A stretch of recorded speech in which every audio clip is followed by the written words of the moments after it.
the Battle of Pyrgos.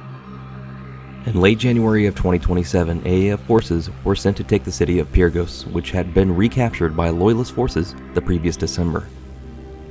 A brutal siege followed, with both sides taking heavy casualties. Seen here is Sergeant Dmitry Stavroglou leading a mechanized squad of the AAF's 1st Regiment, supported by an FV-720 Mora as they pushed through the streets of Pyrgos.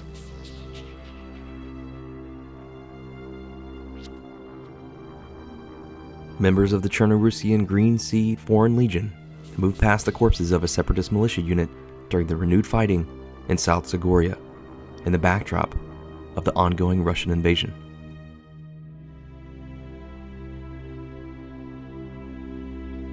The last major engagement between the armed forces of Baracas and the Socialist Revolutionary Armed Forces happened in the small village of Larica, where opportunistic FASR insurgents ambushed the FDB unit responding to reported cartel activity. The battle lasted for 3 hours before FASR insurgents were routed. The Battle of Larica would mark the final major clash between the FDB and the FASR before the 2029 fall revolution, where politicians and officials sympathetic to FASR took control of the government and abolished the Barakan armed forces. In case another massive guerrilla movement breaks out under the New Altis Republic, the New Altis Army contracted sniper instructors from Canada, Greece, and the United States to train their new snipers how to shoot effectively with higher caliber rifles more commonly suited to counter-sniper and counter-insurgency operations. Pictured here is a New Altis Army sniper student being taught by an instructor from the Princess Patricias on how to effectively operate the PGW C-14 Timberwolf rifle on Camino firing range just days before an unknown party bombed the New Altis Army supply depot near Altis International Airport.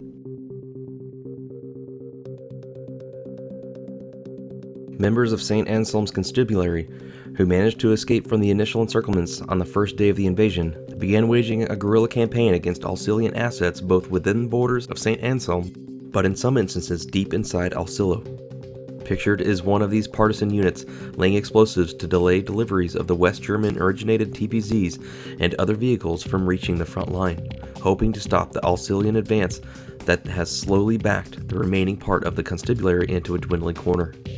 On the 3rd day of the Alcillian invasion of St. Anselm, Argentina, as planned, launched the Falklands War further to the south against the British. However, as resistance got more and more intense the further into Anselm they went, they were unknowingly courting the inevitable British counter-invasion in support of their former territory, as the island sat as a strategic settlement on the pathway to the Falklands Island, Malvinas. Unknown to many of these Alcillian men, they would find themselves merely delaying the battle for a faraway land they didn't belong to nor care much for within the next few weeks.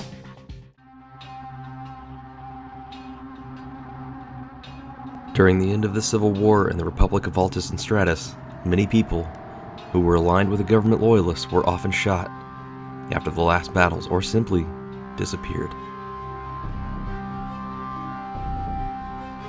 Cherno-Russian and Livonian troops conduct a joint training operation utilizing both land and air assets due to the rising threat of Russian invasion, somewhere in the year 2025.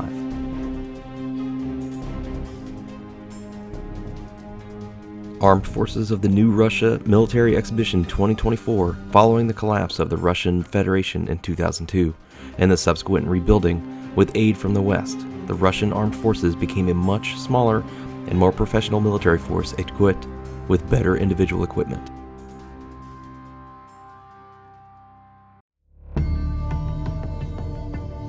Five years have passed since the beginning of the Russian Cherno-Russian War, and today, on June 26, 2029, the armed forces of the Russian Federation announced the withdrawal of troops from the territory of Cherno-Russian.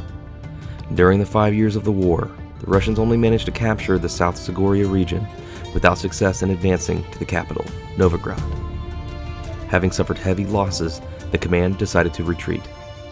In Russia itself, society is extremely dissatisfied with the decision to start fighting with its neighbor. A lot of people say it wasn't worth it.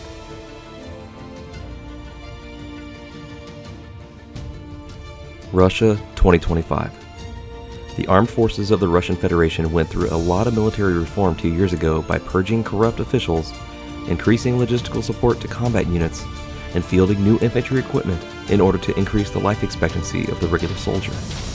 However, these changes are going too slow due to lack of appropriate funding of the new assets. These reforms are necessary if Russia is to become a major player during future warfare scenarios, either with insurgencies or modern armies. Time will tell if these changes shape the Russian forces up enough to keep their status as a military superpower, or slowly decay away as a has-been state.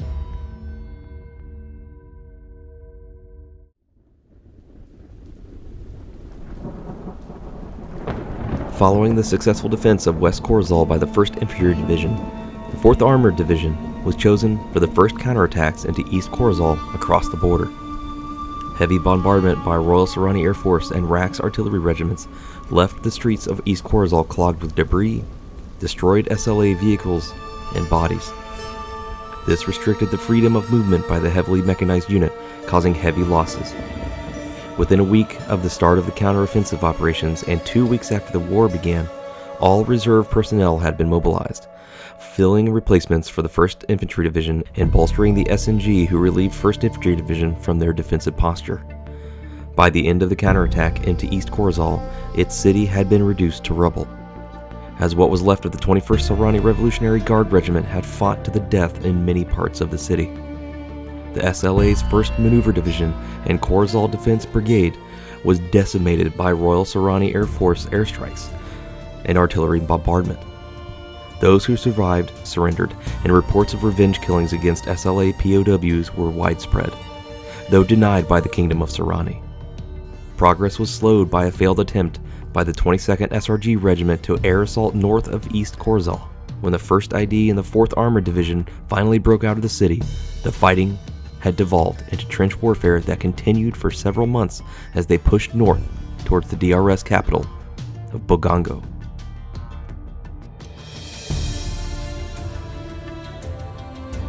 Pleiku Air Base, Vietnam, 1969. Captain J. Walsh, commanding officer of the 17th Cav, 2nd Squadron C Troop, boarding a C-47 to the Air Cav headquarters in Saigon, leaving his pilots in the hands of the XO, 1st Lieutenant A. Brain, the one with the American flag on the back of his helmet. Also seen in this picture is 2nd Lieutenant C. Calvin, the yellow helmet, 2nd Lieutenant D. Miller, the checker pattern helmet, and the soon-to-be MIA Chief Warrant Officer 2, C. Colley.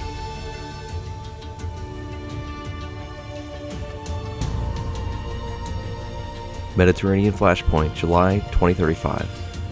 In an attempt to take back control of Abdera, AAF forces prepare a rocket barrage with the assistance of a Tehran AR-2 drone.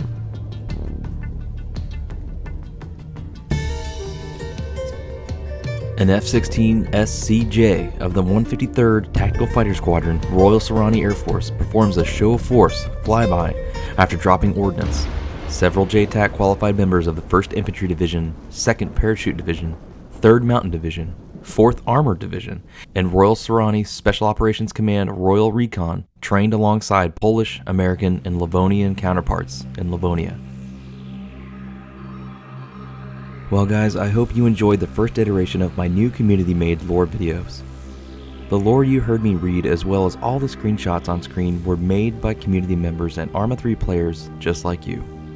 There is a ton of incredible talent in this community, and it's not just in the mod makers. It takes a lot of talent to create, frame, build, and deliver some of these incredibly made screenshots. I plan on making plenty more of these videos in the future, but they rely completely on the community members to supply them, so if you're interested in dropping a screenshot and some lore behind it where it will be showcased in a video, head on over to my Discord and post it in the Community Lore Videos channel. I'd like to thank my outstanding patrons once again for their incredible support to me and my channel. Thank you guys so much for helping keep my server and Discord lights on. And as always, I want to thank you, the viewer, for watching, liking, commenting, and subscribing, as you don't know how much that helps my channel. Thank you all again for watching, and I will see you in the next video.